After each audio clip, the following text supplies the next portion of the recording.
علمي درسګاوې بندول. دا د کوټ پرس کلب مخته افغان کډوال زده کوونکي دي چې په افغانستان کې د ښځو د زده کړو د بندیز پر ضد احتجاج کوي. چې د طالبانو کومه موجوده فیصله ده د زموږ د افغانو خویندو میرمنو د مکاتبو او پوهنتونو د تعلیم باندې بندیز لګولو ته، نو موږ د هغو خپل افغانو خویندو سره د اظهار یکجهتي او همدردۍ د همغږۍ پیغام لپاره دلته راغونډ سوي وو.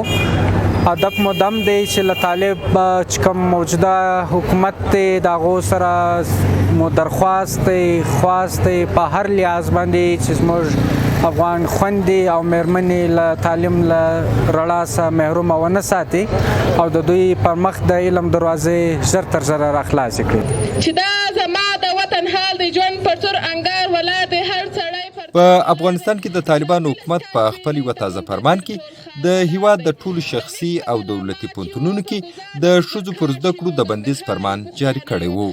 د طالبانو دغه فرمان پر نړیواله کچه غندل سوی او د ټولنیزو رسنیو ترڅنګ یو شمېر پیژندل سوي شخصیتونو او مدني پالانو هم د ښځو پوهنتونونو د بندیز غندنه کړې ده.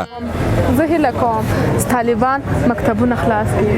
د ډېر د افسوس ځای ده چې موږ د افغانستان نجونې تعلیم نشي کولی. ولې نشي کولی؟ زه بیخي متوسره یم چې دا ولې نجونې تعلیم نشي کولی. نجونې خو تعلیم ته ضرورت لري. څنګه خوند کوي چې د یوه تعلیم یافته نجلۍ سکول ته روانه وي. هلکان تعلیم کوی چې نجونې ولې نشي کولی؟ نجونې هم تعلیم ته ضرورت لري. طالبانو په افغانستان کې د خپلې واکمنۍ په پیل کې د شپږم ټولګي څخه پورته د ښځو ښوونځیو تړلو امر کړی و، خو په اوسني نوي فرمان کې د پوهنتونونو تړلو امر کړی. طالبان وایي چې په دې لړ کې د یوه شرعي چوکاټ جوړولو باندې کار کوي، خو د دې شرعي چوکاټ په اړه څه نوی فرمان مخې ته نه دی راغلی. صمد شبنم، مشال ریډیو، کوټه. قدم په قدم دې سره روان. ډېر مننه.